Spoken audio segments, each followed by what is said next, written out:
నమస్తే, welcome to our channel. నేను పద్మిని. ప్రస్తుతంతో పాటు ప్రముఖ ఆధ్యాత్మికవేత్త, వేద పండితులు, అలాగే రాజశ్యామల ఉపాసకులు వెన్నంపల్లి నిశాంత్ శర్మ గారు మనతో పాటు ఉన్నారు. మాట్లాడదాం. నమస్కారం అండి. మహాదేవ. అధిక మాసం వెళ్తూ వెళ్తూ ఒక అద్భుతాన్ని ఇచ్చి వెళ్తోందేమో అనిపిస్తుంది. అందరూ అంటే సాధకులైతే ఎదురు చూసేటటువంటి రోజు ఆదివారం అమావాస్య, అధిక అమావాస్య.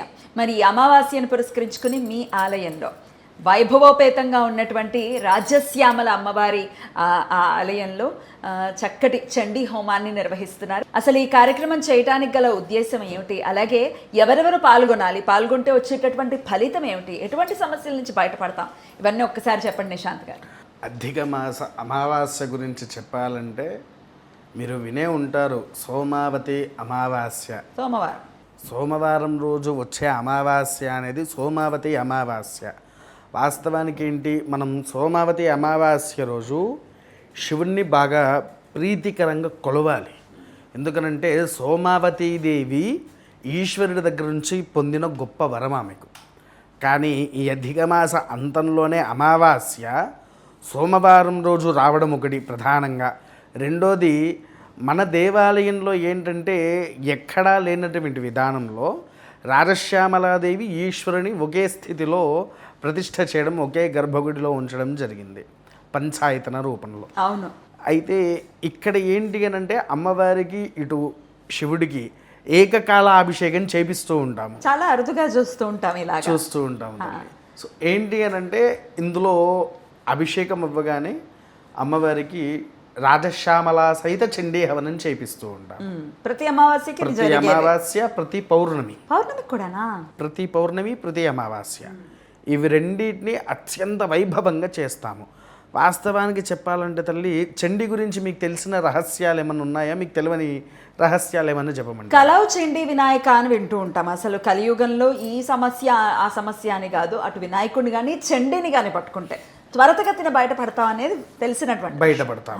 వాస్తవానికి ఏంటి అని అంటే చండీలలో మనకు చాలా స్థితిగతులు మార్చేటివి ఉన్నాయి. మొట్టమొదటిగా మనం తీసుకుంటే, మనం మామూలుగా అమావాస్య రోజు చేసేది రాజశ్యామల సహిత చండీ హవనం. తర్వాత కృతవీర చండీ హవనం. అదొకటి ఉంది. ఇంకొకటి కార్తవీర్యార్జునుడితో ఏమైనా సంబంధం ఉంటుంది. దీనివల్ల ఏమో ఈ కార్తవీర్యార్జునుడితో ఏంటంటే చాలామందికి భూ వివాదాల్లో చిక్కుకునేవారు ఉంటారు, లేదా వాళ్ళ అప్పుల పాలయ్యి భూములు అమ్ముకున్న వాళ్ళు ఉంటారు. అలాంటి వాళ్ళు తొందరగా రావడానికి కోసం చేసేటువంటి. నేను ఇంకోటి విన్నానండి, పోయిన వస్తువులు తిరిగి రావడానికి చేస్తాం, లేకపోతే డబ్బులు అప్పుగా ఇచ్చిన వాళ్ళకి ఆ డబ్బులు రావడానికి కోసం చేసేది. తర్వాత మీకు యోగ చండీ హవనం గురించి విన్నారా? అసలు ఆగకుండా 16 గంటలు జరిగే హవనం అది. మనం మీ ద్వారానే విన్నాను అది. 16 గంటల సేపు అంటే ఉదయం కూర్చుంటే రాత్రి ఎప్పుడో అయిపోతుంది ఆ హోమం. ఈ 16 గంటలు చేసేది ఏంటి అని అంటే పంచభూతాల సహితంగా మన ఆధీనంలోకి తీసుకొని వచ్చేస్తుంది చండి. నవగ్రహాలు, అష్టదిక్పాలకులు, పంచభూతాలు ప్రతి ఒక్కటి మన ఆధీనంలోకి తీసుకువస్తుంది. అంటే చుట్టుపక్కల ఏది కూడా మనకు చెడు జరగకుండా చేసేటువంటిది ఈ యోగ చండీ హవనం. ఇక మనకి ఎలాగో సహస్ర చండీ హవనం, నవచండీ, నవదుర్గి చండీ హవనము, నవదుర్గీలతో చండీ హవనం చేస్తాం. ఇలా మనకి ఎన్నో ఉంటున్నాయి. కాకపోతే మా దగ్గర ఏంటి అని అంటే ఈ అమావాస్య రోజు సోమావతి అమావాస్య పురస్కరించుకొని ఈశ్వరుడితో పాటు చండీ హవనంతో పాటు రుద్రహవనం కూడా చేపిస్తున్నాము తల్లి. చండీ హవనంతో పాటు రుద్రహవనం. ఎందుకంటే సోమావతి ఈశ్వరారాధన. సోమావతి రోజు అమావాస్య రోజు కనీసం ఈశ్వరుడికి చెయ్యాల్సింది చెయ్యకపోతే ఆ చండీ ఎలా అయితే కొడుతుందో ఆ పరమేశ్వరుడు అలానే కొట్టేస్తాడు. ఆ భయానికైనా ఖచ్చితంగా చేయాల్సిందే. అందుకోసం రుద్ర సహిత చండీ హవనం చేస్తున్నాము. ఇందులో సోమవారం చేస్తున్నారు, ఆదివారం కాదా? సోమవారం సూర్యోదయం సుమారు 8 గంటల 7 నిమిషాల వరకు అమావాస్య ఉంది. మరి మనం సోమవారం చేస్తున్నామా, ఆదివారం చేస్తున్నామా? మనకేంటి అనండి తల్లి, వాస్తవానికి చెప్పాలి అనంటే దక్షిణ భారతంలో మన 2 తెలుగు రాష్ట్రాలు మనకు సూర్యుడు ఉదయించే సమయాన్నే తీసుకోవాలి. మనది సూర్య సిద్ధాంతం కాబట్టి చాంద్రాదిగంలో తమిళియన్స్, మరాఠీస్ వీళ్ళు చేస్తుంటారు. అంటే చాలా మంది ఆచరించేది ఏమిటి అంటే అమావాస్య ఘడియలు రాత్రిపూట అమావాస్య ఎప్పుడుందో ఆ ఘడియల్ని ఖచ్చితంగా వినియోగించుకోండి అని చెప్తూ ఉంటారు. అటు పౌర్ణమికి కూడా ఇదే విధానాన్ని అనుసరిస్తూ ఉంటారు. కానీ సూర్యోదయానికి ప్రమాణం మీరు కూడా సూర్యోదయానికి ప్రాధాన్యత ఇస్తూ కూడా కార్యక్రమాలను నిర్వహిస్తుంటారు. సోమవారం జరుగుతుంది. ఓకే, అయితే ఈ సోమవారానికి ఎందుకు చేయాలనే రీజన్ చెప్తాను. సోమావతి రోజున సూర్యోదయానికి తిథి ఉండడం ఒకటి అయితే సోమవారం రోజు అమావాస్య రావడం అంత విశేషం తల్లి. ఆదివారం అమావాస్య అది చాలా చెడు ప్రయోగాలకు సంబంధించేటువంటి విధం. కానీ సోమావతి అమావాస్య అనేది సర్వరక్షణ చేసేటువంటిది. అందుకోసమే అంటే భూమి మీద ఉండే పశుపక్షాధికాలు మానవాధీనులు ప్రతి ఒక్కరు కూడా స్వామి అమ్మ అనుగ్రహంతో, ముఖ్యంగా చండీ పరదేవత అనుగ్రహంతో ఉండడాని కోసమే చేసే మహాయాగం తల్లి. అందుకోసమే సోమవారం రోజే ప్రాధాన్యత తీసుకోవాలి. వేదమందిర్ ఆధ్వర్యంలో అలాగే నిశాంత్ శర్మ గారి నేతృత్వంలో ఈ కార్యక్రమం చాలా అద్భుతంగా జరుగుతుంది. సో అమావాస్య రోజు మరి మీరు కూడా పాల్గొనాలి అని అనుకుంటే కనుక స్క్రీన్ మీద కనిపిస్తున్నటువంటి నంబర్స్కి కాంటాక్ట్ చేయండి. అలాగే ఏ ఏ సమస్యల నుంచి బయటపడతామండి ఇప్పుడు మీరు నిర్వహించే చండీ హోమంలో పాల్గొంటే కనుక? అమ్మ, ఇప్పుడు మనం చేసేది ఏంటి అని అంటే రుద్రహోమము, రాజశ్యామల, చండీ హవనము, ఇవి 3 కలిపి చేస్తున్నాం. కాబట్టి మొట్టమొదటిగా రుద్రుని తీసుకుందాము. రుద్రుడు త్రయంబకేశ్వరుడు. అంటే వాస్తవానికి మృత్యుజయ నాశనం కావాలి, అకాల మృత్యువులు కావచ్చు, ఆరోగ్య సమస్యల్లో నుంచి బయటపడడానికి కావచ్చు, రుద్రహవనం ఎంతో విశేషమైనటువంటి ఫలితాన్ని అందింపజేస్తూ ఉంటుంది. దాని తర్వాత రాజశ్యామలాదేవి రాజకీయ రంగంలో కావచ్చు, వ్యాపార వృద్ధి కావచ్చు, ధన నష్టమైన వారికి ధనాన్ని అనుగ్రహించేలాగా. ఎందుకనంటే శ్యామలాదేవికి అత్యంత ప్రీతికరమైన కుంకుమ కుబేరుల వారు తన హస్తాలతో తయారు చేసిన కుబేర కుంకుమ అనేది గ్రీన్ కలర్ది ఉంటుంది. ఆ అమ్మకు వాడేది అదే. అవును. అందుకోసం వాటి అమ్మవారికి ఆ రకమైనటువంటి కుబేర కుంకుమతో అభిషేకం చేసినటువంటి ఎడలు ఏమవుతుంది అని అంటే వీళ్ళు ఎన్నో లోతులుగా అప్పుల పాలైపోయి ఉంటారు. వాళ్ళు ఎంత ప్రయత్నం చేస్తున్నా ఎన్నో సంవత్సరాల నుంచి బయటపడలేకపోతున్నారు. ఈ కుబేర కుంకుమతో ఎప్పుడైతే వాళ్ళ పేరు మీద అభిషేకం జరిగిందనుకోండి, వాళ్ళ అప్పులు అనేటువంటిది ఇదివరకున్న దానికంటే ఒక్కొక్క మెట్టుగా దాన్ని పైకెక్కుతూ వాళ్ళ అప్పులు మొత్తం తీరిపోతుంది. ఆరోగ్య సమస్యలు అయితే ఏమిటి, అప్పుల బాధలు అయితే ఏమిటి, అలాగే చండీ అంటేనే చండీ ఆరాధన చేసేంత దానికి మనం వెళ్ళామనంటే ఇటు జాతకరీత్యా చూసుకుంటే రాహు అనే గ్రహాన్ని అదిమి పెట్టేది, లేకపోతే తల వంచేది రాహు చండీకి మాత్రమే. రాహు ఇబ్బందుల నుంచి కూడా బయటపడేలాగా సంకల్పం ఉంటుందా? మనకేంటంటే అమ్మ తల్లి, శాస్త్రంలో రాహు తల వంచింది మొత్తం 7గురికి.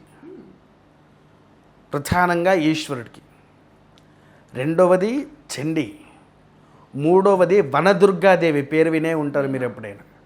మూడవది వనదుర్గాదేవికి, 4వవాడు హనుమంతుడు, శనితో పాటు రాహు కూడా, 4వవాడు హనుమంతుడు, 5వవాడు దత్తాత్రేయుడు, దత్తులవారు, 6వవారు వశిష్ఠ బ్రహ్మ. తర్వాత పాపం రాహు ఎంత అనుకూలంగా ఇచ్చినా శని అనుకూలంగా లేకపోయేసరికి రావణ బ్రహ్మ అనేవాడు సంహరణయ్యాడు. రావణ బ్రహ్మ చేతిలో కూడా ఉండిపోయేవాడు. ఎందుకనంటే రావణ బ్రహ్మకు రాహుకి ఏంటిది ఒకటే స్థితి గలంటే రాక్షస జాతి, రాహు కేతువులు ఇద్దరు. ఈ రావణ బ్రహ్మ ఎవరు? రాక్షస జాతికి అధిపతి. ఆయన స్వచ్ఛమైన బ్రాహ్మణుడు అయినా నవవ్యాకరణ చేసిన వాళ్ళలో మొత్తం యావత్ ప్రపంచంలో ఇప్పటి వరకు మన పూర్వీకుల నుంచి ఇప్పటి వరకు మొత్తం 3 చేశారు. అందులో ఒకడైనటువంటి వాడే ఈ రావణ బ్రహ్మ. ఎన్నో అద్భుత స్తోత్రాలు రచయిస్తూ ఒక స్థితిని తీసుకువచ్చిన వాడు. జ్యోతిష శాస్త్రం కూడా అపారమైన ప్రాముఖ్యత. దేనికి ఉపయోగపడింది? అందుకోసము చిత్తశుద్ధి లేకపోతే అంతెందుకు ఇప్పుడు రామాయణం మొత్తం అంతా ఆ రావణ యుద్ధం అయిపోయిన తర్వాత తల్లి దగ్గరికి రాముడు వచ్చి తల్లి కాళ్ళు పట్టుకున్న తర్వాత రావణాసుడి మీద యుద్ధం నువ్వు గెలిచావా ఓడావా అని అడిగింది. రాముల వారు చెప్పిన సమాధానం ఏమై ఉంటుంది చెప్పండి? రాముడు తన నోటిలో నుంచి వచ్చిన మొట్టమొదటి వాక్యము, రావణ అనే వ్యక్తి అపరబ్రహ్మ, మహాజ్ఞాని, సకల శాస్త్ర జ్యోతిష నిపుణులు, ఆయనను మించిన యుద్ధం నా వల్ల చేయలేకపోయాను, కానీ రావణుని మాత్రం సంహరించింది తన అహంకారమే అని ఒకే మాటలో చెప్పేశారు. అవునా? అంటే ఏంటి, మనం ఎంత ఏమి చేస్తున్నా మన మనసు మాత్రం దైవాధీనంలోకి వెళ్ళాలి. ఇప్పుడు కొంతమంది ఎలా ఉంటారంటే, నేను డబ్బులు కట్టినా నువ్వు చెయ్యాలి అనే స్థితిని తీసుకొస్తున్నారు. కాకపోతే ఏంటి అనంటే, మనకు ఏంటి, మనం పూజలు చేస్తున్నాము చెయ్యమని కాదు, చేసేటప్పుడు మన మనసు మాత్రము భక్తితో శ్రద్ధతో ఉండాలి. అప్పుడు మనం చేసే ప్రతి పూజ ఫలితాన్ని మనం పొందుతాము. రైట్, అద్భుతం ఉంది. సో రాహుగ్రహ ఇబ్బందుల నుంచి కూడా బయటపడచ్చు చండీ హోమంలో కనుక పాల్గొనంటే. మరి ఖచ్చితంగా మీ గోత్రనామాలని రిజిస్టర్, మరి సుదూర ప్రాంతాల్లో ఉన్న మేము రాలేము అనుకున్న వాళ్ళు గోత్రనామాలు ఇచ్చుకోవచ్చు. సంకల్పయుక్తంగా పూజ చేయించడం జరుగుతుంది. పూజ అయిపోయిన తర్వాత 24 hours లోపు మీకు వీడియోని మీ నంబర్కి, మీ వాట్సాప్ నెంబర్కి వాట్సాప్ చేయడం జరుగుతుంది. సో చక్కగా వచ్చేటటువంటి పవర్ఫుల్ అమావాస్యని వినియోగించుకోండి. ఆ పరదేవత అనుగ్రహాన్ని పరిపూర్ణంగా పొందండి. కార్యక్రమం దిగ్విజయం అవ్వాలని మనస్ఫూర్తిగా కోరుకుంటూ, మీరు ఎంతో అద్భుతంగా అమ్మ మీద ప్రేమతో మరకత అమ్మవారిని తీసుకురావాలి అని సంకల్పించుకుంటే, అది కాని పక్షంలో అమ్మవారు ఏ రూపంలో ఏ దాంతో ఉన్నా, అంటే ఏ స్టోన్తో ఉన్నా కూడా అది మరకతంగా మారేటటువంటి పరిస్థితి, అంత వైభవపేతంగా అమ్మవారు కొలువు తీరి ఉన్నారు. అది కళ్ళారా చూస్తున్నాం మేము. ఒక్కసారి పసుపుతో అమ్మవారిని అభిషేకిస్తే మరకత లింగం అనే వస్తుంది, మరకత శ్యామలమ్మగా మారుతూ ఉన్నారు. మన ఛానల్లో కూడా లైవ్ వీడియోస్ ఇవ్వటం జరిగింది. అందరూ కూడా చాలా సంతోషపడుతున్నారు. ఎక్కడుంది గుడి అని చెప్పి కూడా వెళ్తున్నారు. వరంగల్ నర్సంపేటలో ఉంది రాజశ్యామల అమ్మవారి ఆలయం. ఖచ్చితంగా దర్శనం కూడా చేసుకునేటటువంటి ప్రయత్నం చేయండి. Thank you so very much అండి. నమస్తే. మహాదేవ.